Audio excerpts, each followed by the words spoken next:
Welcome back to Outbreak News This Week, your source for all the news about worms and germs. Here's your host, microbiologist and editor of OutbreakNewsToday.com, Robert Harriman. Welcome back to the program. Well, in the second half, we're going to do something a little bit different. We're going to get more into the politics of healthcare. And, most of President-elect Donald Trump's cabinet, his picks have really drawn some ire from the left. Not a big surprise. But a few of his picks have literally made people on the left head spin. And one of those is the pick for the Department of Health and Human Services, Dr. and Congressman Tom Price. Joining me now to take a look at some of the criticisms is Dr. G. Keith Smith.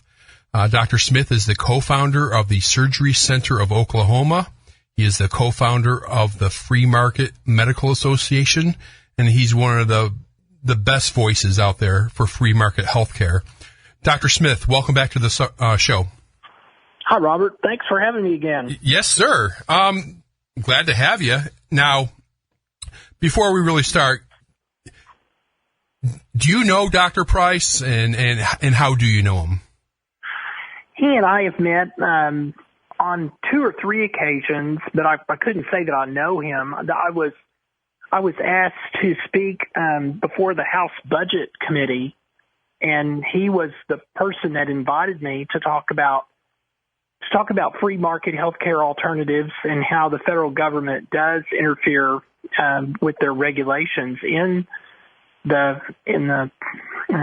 acts of free markets in healthcare. So I think he's somebody that is supportive of a more hands-off sort of approach to healthcare, and that's basically what I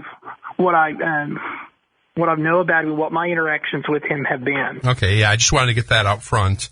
And of course, you and I want as little government in healthcare. Of course, Dr. Price is living in a different world, but he does want to decrease government interference.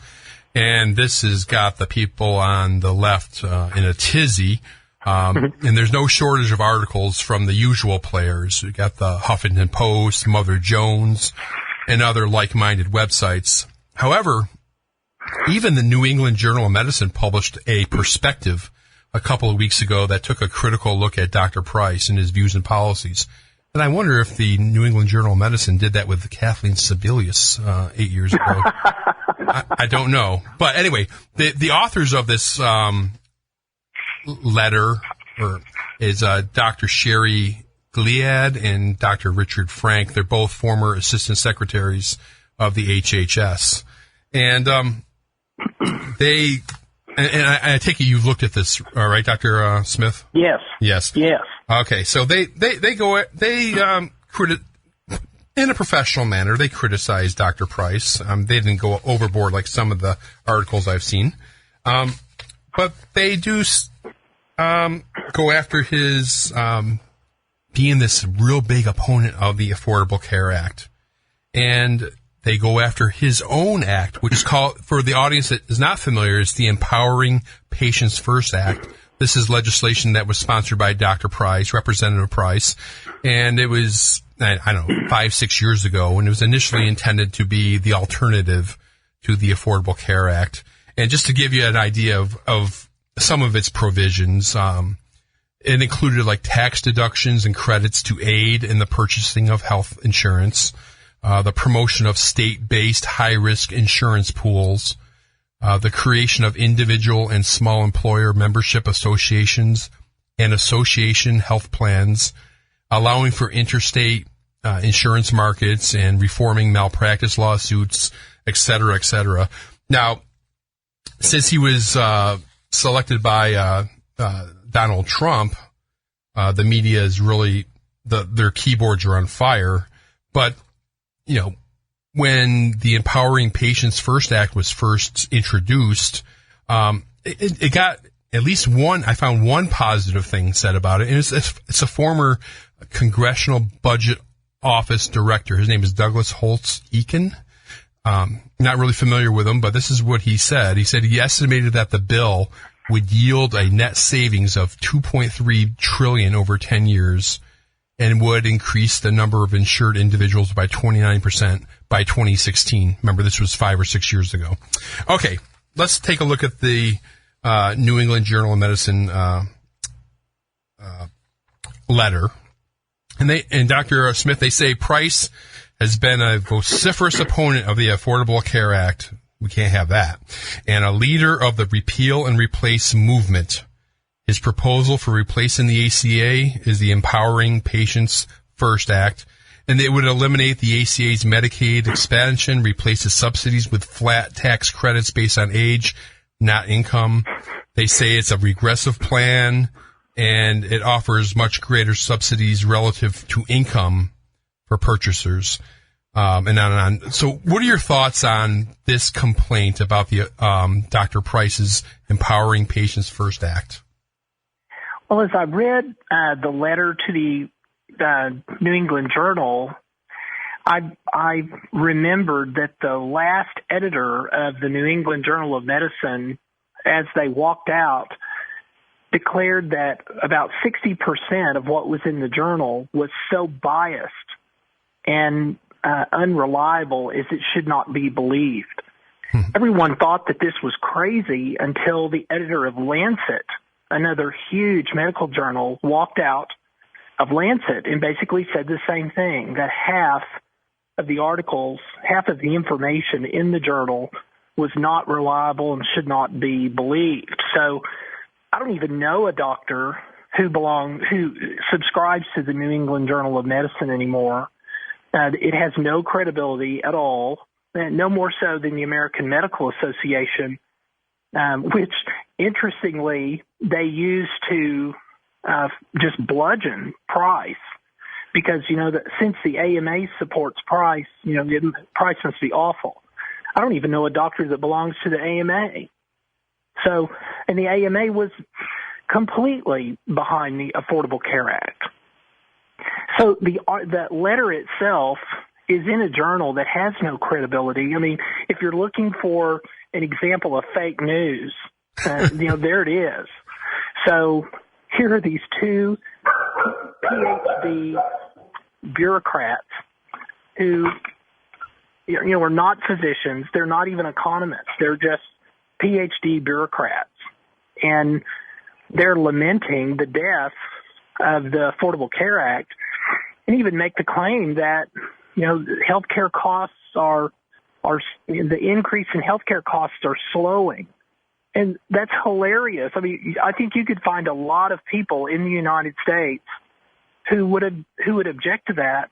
I would argue that if there are pockets where the increase in healthcare costs is slowing, it's because the government, even in the Affordable Care Act, can't even get that right. And by jacking up people's deductibles, they've created healthcare consumers, very inadvertently, I would add, in the United States. So people that are spending their own money on healthcare, they tend to ask the same question. They want to know, how much is it? So for the first time in a long time, people are asking, how much is this procedure or this test or this physical exam going to be? And physicians and hospitals are having to answer them. So the article is the letter is incredibly biased, just like most of the other garbage that is in the New England Journal or Lancet or any of these others by the admission of their own departing editors. So I read that thinking that, this is basically a source of fake news and has no credibility. But even reading what they wrote was just obviously laughable. I don't think the last poll I saw was over 80% of the people in the United States were in favor of repeal of this Unaffordable Care Act. So for this letter to lament the death of this tyrannical law, it just shows how out of step that they are.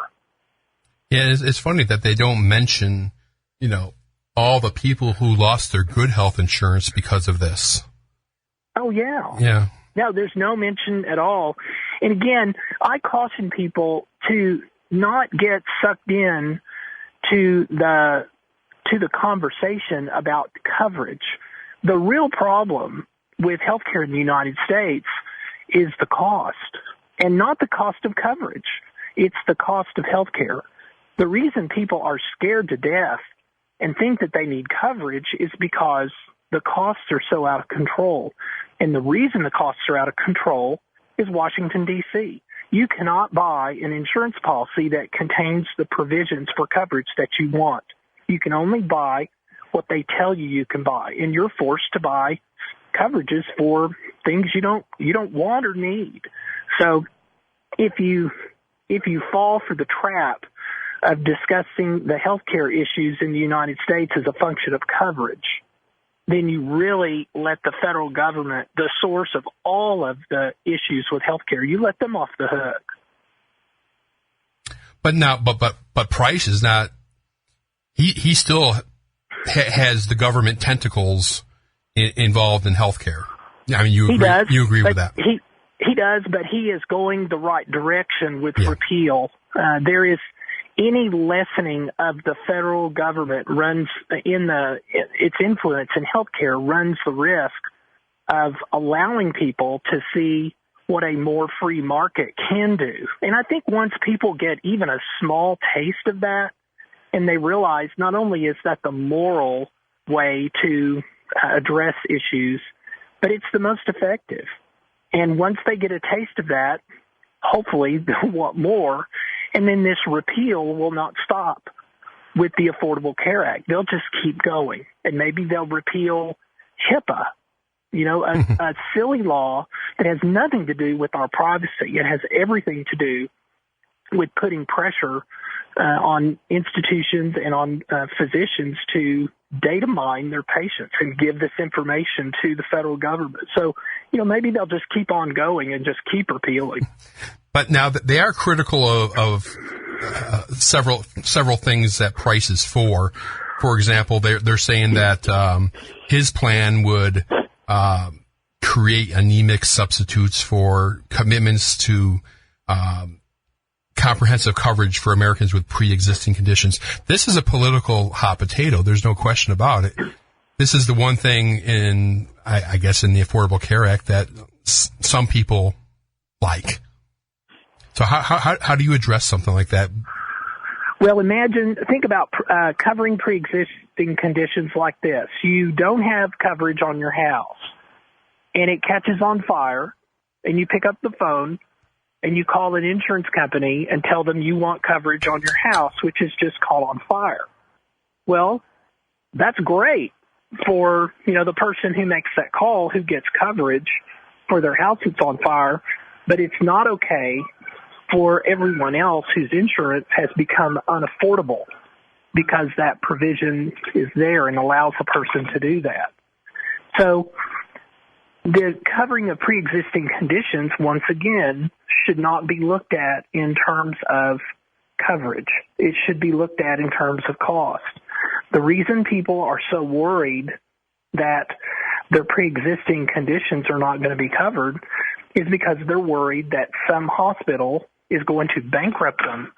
And they have that concern legitimately now. Sure. But the real issue is the cost. If you thought, they're not going to cover my asthma or they're not going to cover my high blood pressure, but I know a place that I can go and pay for my asthma or pay for my high blood pressure, and it's not going to bankrupt me, then that whole concept of the fear of pre-existing conditions not being covered, it doesn't completely go away, but it largely does. Yeah. Now, they're also critical about any kind of allowing selling health insurance across state lines. And this is what they write. The authors write, the plan would effectively eliminate all state regulation of health insurance plans, encouraging a race to the bottom among insurance carriers. And I love a race to the bottom. Isn't that a great thing for the consumer? I mean, a race to the bottom is a good thing if consumers can actually obtain a product or a service for a lower price. the race to the bottom is not going to go below a price where anyone would sell it, or the exchange would no longer be mutually beneficial. So, if the price drops so far that, people think, well, I don't know if I want to sell this insurance product or not, then the price would naturally rise again. So that is a very silly and I think naive and really kind of a way to twist the narrative. They didn't really know what to say. And so they came up with kind of a catchy little phrase, but it makes no sense whatsoever. Yeah, some of these articles have a lot of catchy little phrases. We'll get into that in a minute. Then they do take a couple jabs at them, and I don't get it. It says Price's record demonstrates less concern for the sick, the poor, and the health of the public, and a much greater concern for the economic well-being of the physician caregivers.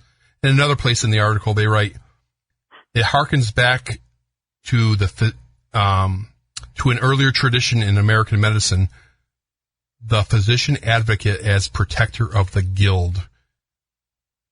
Yeah, and there is, that's a specious comment. The American Medical Association was formed as a guild. I mean, there's no arguing about that. I mean, the formation of the American Medical Association was to protect the interest of physicians, and it has acted as a guild. But I have to tell you, I don't know a doctor who belongs to the AMA. I think it's 80% of the revenue that the American Medical Association receives is from the federal government. So they really are not, they print these code books and they have a monopoly contract for printing these code books that everyone needs. And that's where their money comes from. So I don't even know a doctor that belongs to the AMA. So the other point, though, I think about Frederick Bastiat, who said that if a statist, if a fan of big government hears that I oppose government funding healthcare for the poor, then they assume that I object to charitable funding of healthcare for the poor, that I object to funding of healthcare for the poor at all. At my surgery center, we take care of the uninsured and the poor and people in Canada who have coverage, but they have no access to care. So the idea that a more free market, laissez-faire approach to healthcare somehow disenfranchises the poor, I would argue that a government-heavy approach to healthcare is what has completely disenfranchised not only the poor, but even the middle class. So let's look at something even a little more hyperbolic than the previous article. And this was a open letter to Dr. Price published in the Huffington Post, and it was written by a health policy researcher. Her name is Linda Burke, and she was the working group leader in Hillary Clinton's healthcare reform task force in 1993. So that tells you a little bit there, but no bias there. None, but it's even funny. She must be one of these snowflakes, because she writes on her Twitter page, I went and checked it out, I blog for the Huffington Post and other sites in healthcare. I used to love politics, but now I'm just plain worried about the changes we face. So anyway, gosh, I know. Anyway, but she's full of these catchphrases and statements that we talked about that are really based on emotional appeal. And she writes to Dr. Price, and I got about 5 minutes left, so I'm going to try to go quick. So while you know a lot about legislation and a lot about orthopedic surgery, I would venture to say that you don't know what it's like to have a desperately ill child without insurance, or feel the gut-wrenching fear of not being able to pay your health care bills. But if you think giving us money and sending us out to negotiate with the health insurance industry is wonderful, you and the president-elect are going to have a big surprise. You see, most of us don't understand insurance. And it goes on, we are not likely to be fooled by your fine rhetoric about freedom of choice or the wonders of private insurance market. And then she says, here's the kicker. She talks about what it really means is taking away the benefits we have under Medicare or the ACA, essential benefits that include prevention and physical therapy, and replacing them with a little check from the government that says, You're on your own, sucker. Go out and find a good health care plan. So she's basically saying the American people are too stupid if the government was to give them a check to buy their own insurance. Yeah, and that's how I read the article, too. You know, any physician that is in practice, including Dr. Price, who was in practice for some time, has looked patients in the eye who could not afford this or that. And to say that he doesn't know what that's like as a physician who's been in private practice is a really twisted narrative as to whether the American people are too stupid to get out into the marketplace and buy health care. You know, I've had my prices online now on a website for 9 years. Prices that I'll note are less than what Medicaid pays the big box hospitals here in Oklahoma City. And the patients who come to the Surgery Center of Oklahoma are very savvy. They have shopped. They know, they can tell quality when they see it. And these are very savvy people in the United States. And once again, when the money is coming out of your own wallet, you tend to ask very, very cogent questions. You tend to research before you buy. And that is exactly what's happening. The reason that people in the past have not been too picky about their health care is that they weren't paying for it. It wasn't coming out of their pocket. You know, they maybe met their deductible and copay, but the largest part of it, somebody else was paying for. That's the beautiful part. One of the beautiful parts of the market in healthcare is when people are spending largely their own money, and then they tend to shop and they ask questions, and they don't want to get rooked into receiving some non-valued service. So I think the author is very snowflake-ish, as you say, and very creeped out about the idea that, you know, Uncle Sam is going to lose their grip on healthcare and somehow, you know, we'll all be free and left to our own devices. And of course, all the poor will, you know, be dying in the streets. And I'm sure there will be all these, you know, images that are conjured up in order to maintain the grip of the cronies and the power brokers. Well, let me ask you, I got about a minute and a half left, Dr. Smith. Because this is a real concern in the American public, is what about the very poor? I mean, what do we do? I mean, there is this thing called charity, and I would say that in order to examine the poor, you either have to look at them in the aggregate or you have to look at them as individuals. Whenever someone comes to the Surgery Center of Oklahoma and spends $3,000 for a hernia repair instead of the $30,000 that a hospital across town charges, I wonder what could be done with that $27,000 that wasn't spent. And so if you want to look at the poor, I would caution people not to be in a discussion where an individual poor person is compared to the aggregate of those who can't afford care, or the aggregate of the poor. You know, how do we take care of this huge problem of the aggregate? That begs a system solution, which has just obviously failed. Mm-hmm. So I'm a big believer in charity, and, you know, not charity at gunpoint. That's what the government has in mind.